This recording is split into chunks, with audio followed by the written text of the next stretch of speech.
Friends, இன்றைக்கி வந்து நம்ம ப்ரௌனி ரெசிபி எப்படி செய்யுதுன்னு பார்க்கலாம். அதுக்கு 200 கிராம் வந்து நான் சாக்கோ சிப்ஸ் எடுத்திருக்கேன். நீங்கள் சாக்லேட் பாராவும் எடுத்துக்கலாம். சாக்கோ சிப்ஸ் வந்து நான் அளந்த ஒரு பவுல் எடுத்து வச்சுருக்கேன். அதே மாதிரி அன்சால்டட் பட்டர் வந்து 100 கிராம் எடுத்திருக்கேன். இது கூட நம்மளுக்கு 3 முட்டை தேவைப்படும். இப்போ ஃபஸ்ட்டு நம்ம டபுள் பாயிலிங் மெத்தடில் நம்ம எடுத்து வச்சுக்க சாக்கோ சிப்ஸையும் பட்டரையும் மெல்ட் பண்ணிட்டு வந்துடலாம். இந்த மாதிரி அடியில் வந்து ஒரு பாத்திரத்தில் கொஞ்சமாக தண்ணி சேர்த்துட்டு அதுக்கு மேலே ஒரு பவுல் வச்சு அதில் வந்து பட்டர் சேர்த்துருக்கேன். இப்போ இது மெல்ட் ஆகட்டும். இது மெல்ட் ஆனதுக்கப்புறமா நம்ம இதில் வந்து சாக்கோ சிப்ஸை சேர்த்துக்கலாம். பட்டர் உருகிட்டு இது கூட நம்ம எடுத்து வச்சுருந்த சாக்கோ சிப்ஸையும் சேர்த்துக்கலாம். சேர்த்துட்டு இது நல்லா சேர்ந்து மெல்ட் ஆகட்டும். ஃப்ளேம்லேயே வச்சு மெல்ட் பண்ணிக்கோங்க, இல்லைன்னா கரிஞ்சிரும். இந்த மாதிரி நல்லா ஸ்மூத் டெக்ஸ்சர் வர வரைக்கும் நல்லா மெல்ட் பண்ணிக்கோங்க. இப்போ நான் வந்து ஸ்டவ் ஆஃப் பண்ணிடுறேன். இது கொஞ்சம் நேரம் ஆறட்டும். 125 கிராம் அளவுக்கு மைதா எடுத்திருக்கேன். அதே மாதிரி 60 கிராம் அளவுக்கு கொக்கோ பவுடர் எடுத்திருக்கேன்.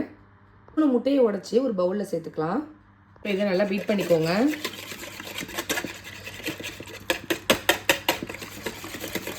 ஒரு 2லேருந்து 3 நிமிஷம் வரைக்கும் நல்லா பீட் பண்ணிக்கோங்க.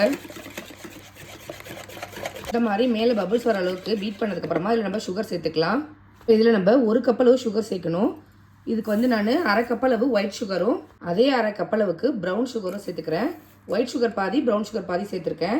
இப்போ இதையும் இப்போ இதை சேர்த்து நல்லா மிக்ஸ் பண்ணிக்கோங்க. இது கூட நம்ம மெல்ட் பண்ணி வச்சுருந்த பட்டரையும் சாக்லேட்டையும் சேர்த்துக்கலாம். ஆனதுக்கு அப்புறமா தான் சேர்க்கணும். சேர்த்துட்டு நல்லா மிக்ஸ் பண்ணிக்கோங்க. சேர்த்துட்டு இந்த மாதிரி கலந்துக்கோங்க. நல்லா மிக்ஸ் ஆனதுக்கப்புறமா இதில் நம்ம வந்து மாவு பொருட்கள்லாம் சேர்த்துக்கலாம். ரொம்ப நேரம் போட்டு மிக்ஸ் பண்ணிகிட்டு இருக்க வேணாம்.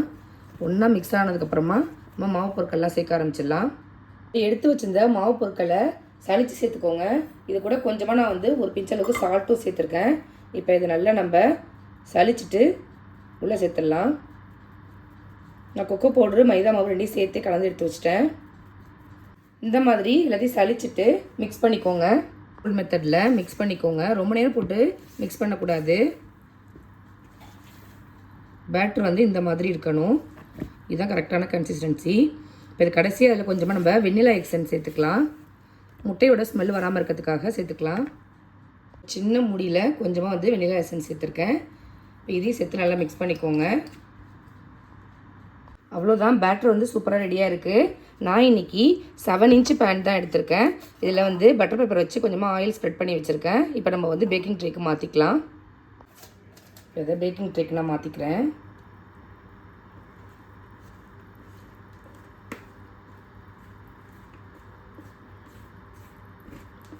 பேனில் பாதி அளவுக்கு இருக்கிற மாதிரி ஊற்றிக்கோங்க.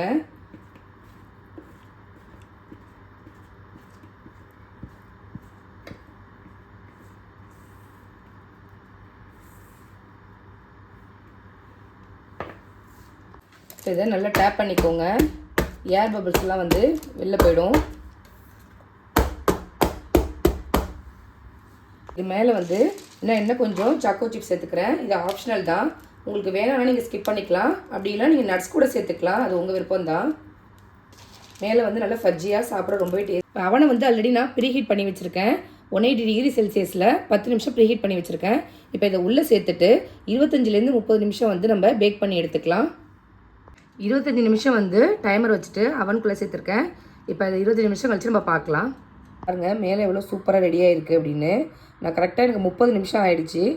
இப்போ எடுத்து வெளில வச்சுருக்கேன். ஏன்னா ஆனதுக்கப்புறமா நம்ம பீஸ் போட்டுக்கலாம். ஆறட்டும். இப்போ பாருங்கள், ஆனதுக்கப்புறம் நான் பீஸ் போட்டேன். சூப்பராக ரெடியாக இருக்குது.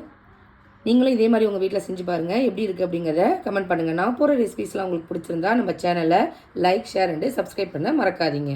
தேங்க்யூ.